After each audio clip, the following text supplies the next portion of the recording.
Eh bien, bonjour encore une fois, très chers téléspectateurs. Comme je vous ai dit, nous allons vous montrer aussi comment vous pouvez faire une analyse d'une portique avec Sophistic Analysis and Design for Revit. C'est très simple, comme je vous dis toujours.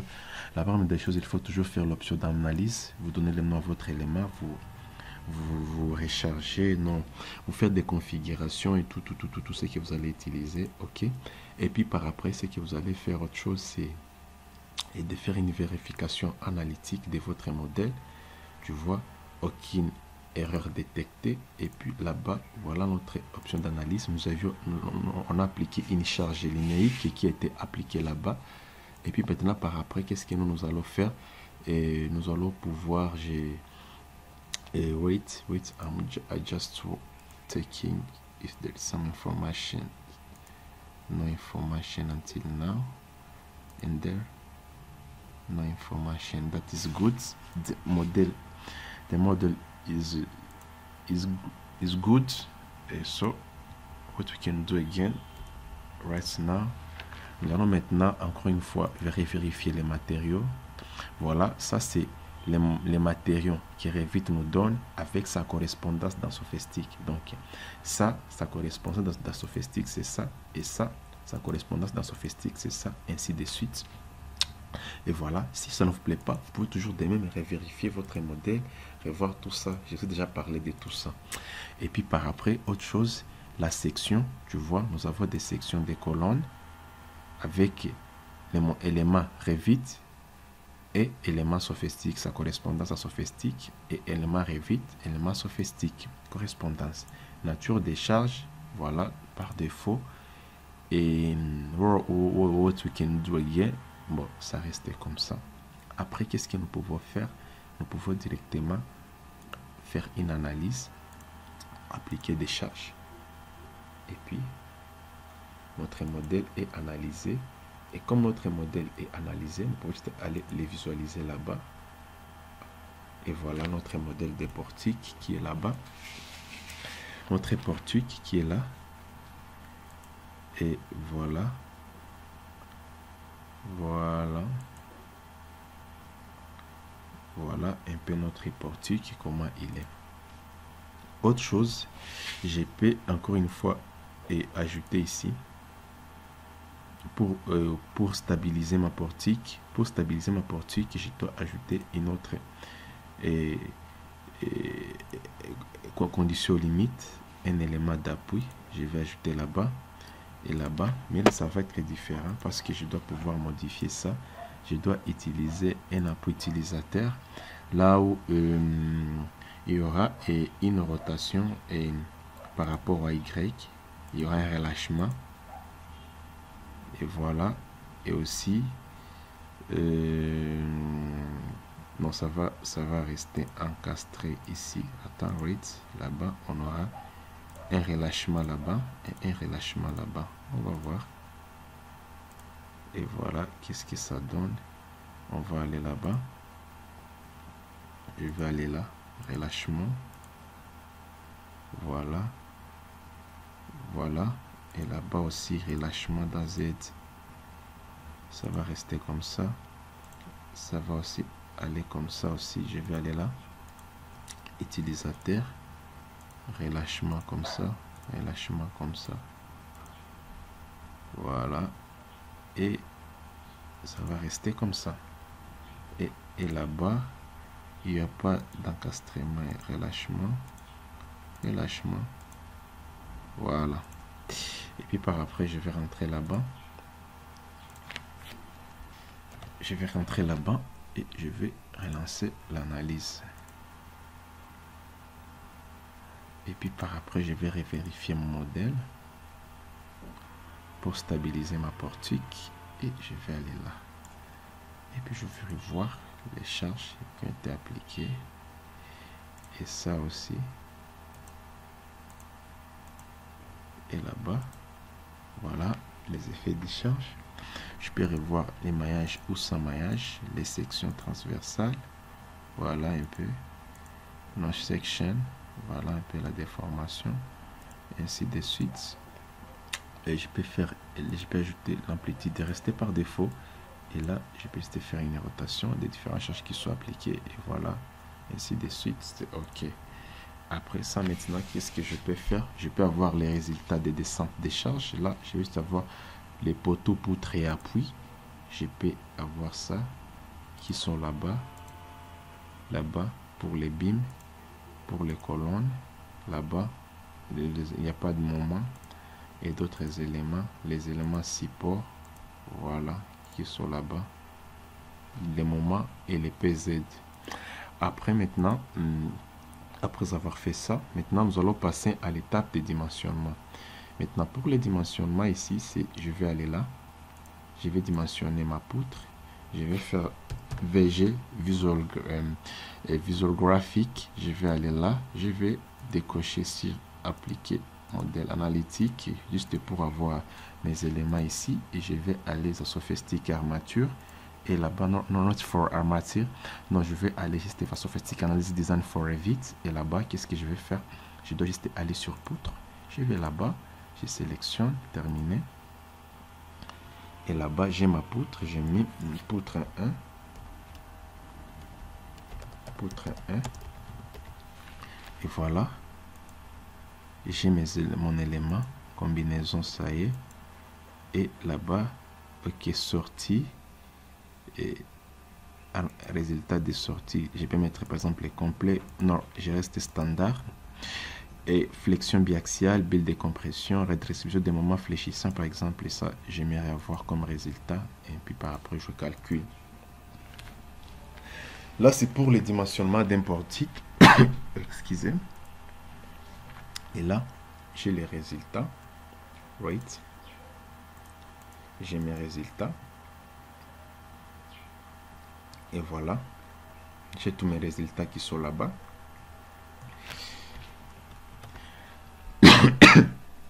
Si j'en ai besoin, je peux les utiliser. De la même manière, qu'est-ce que je peux faire? Pour les colonnes, je peux toujours faire la même chose. Je vais sur cette colonne-là. Maintenant, je vais aller là pour les résultats. Et voilà, je vais sur la colonne. Sophistic Analysis, Sophistic Armature. Je vais là-bas. Wait, je vais là. Analysis. Je vais sur poteau. Je sélectionne une colonne ici. Je clique sur OK. Et là-bas, j'ai ma colonne. J'ai ça. J'ai les calculs qui sont appliqués. J'ai les combinaisons. J'ai les dimensionnements. Tu vois la différence qui est là avec les portiques ici. Ici, on me donne la possibilité d'exporter les résultats des dimensionnements décisifs de l'aperçu vers le paramétrage de Revit. Je dois exporter mes résultats.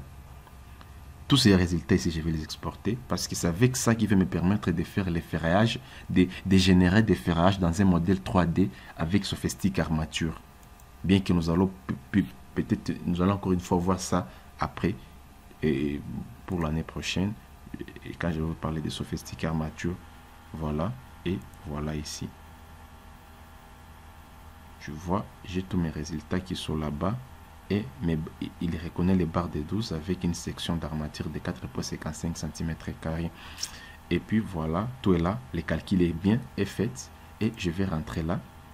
Je ferme ici. Si je clique sur cette colonne ici, tu vois la différence. Pour cette colonne, tu vois qu'il n'y a pas des valeurs. Tu vois FX, MY, tu vois pas. Mais allez ici. Voilà la différence. Tu vois, voir, wait. Je vais aller là.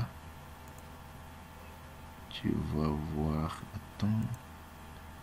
For the most of time, ça donne. Attends. Je revois les dimensionnements. Souvent, ils donnent les résultats parce que je les ai appliqués. Par exemple, je prends ça. Je reprends. Ah, ok. Sorry. Voilà. Je dois aller là. Analysis and Design, modèle analytique. Je vais faire ça au moins.